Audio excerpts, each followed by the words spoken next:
नमस्कार, आप देख रहे हैं इन खबर और मैं राम अख्तर पांडे। पिछले दिनों बांग्लादेश में हुए तख्तापलट के बाद मुस्लिम बहुसंख्य वाले देश में हिंदुओं के खिलाफ बड़े स्तर पर हिंसा की खबरें सामने आई हैं। मीडिया रिपोर्ट्स के अनुसार हिंदुओं के घरों को विशेष रूप से चिन्हित कर हमला किया गया है।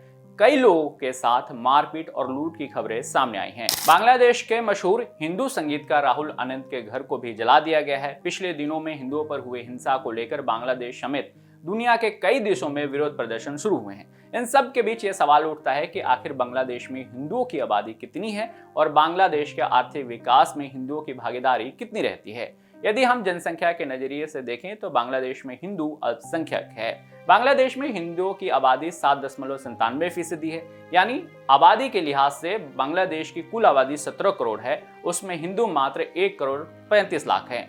हालांकि बांग्लादेश के 4 ऐसे जिले भी हैं जहां हिंदुओं की आबादी तुलना के अनुसार 20% है, बाकी ज्यादातर जिलों में हिंदू अल्पसंख्यक है। हालांकि बांग्लादेश के अस्तित्व के आने के समय में देश में 18% हिंदू निवास करते थे। यदि हम बात करें आर्थिक स्थिति की तो ढाका के जगन्नाथ विश्वविद्यालय के 2 समाजशास्त्री अशेक महमूद और मोहम्मद रफीकुल इस्लाम द्वारा 2022 में किए गए बांग्लादेश में धार्मिक अल्पसंख्यकों की गरीबी और अभाव का आकलन हिंदू समुदाय पर एक अध्ययन नामक एक अध्ययन में कहा गया कि हिंदुओं को न केवल राज्य सहित सभी सामाजिक आर्थिक स्तरों पे कम तीव्रता वाली शत्रुता का सामना करना पड़ता है, बल्कि उनमें से अधिकांश को गरीब के रूप में वर्गीकृत किया जा सकता है।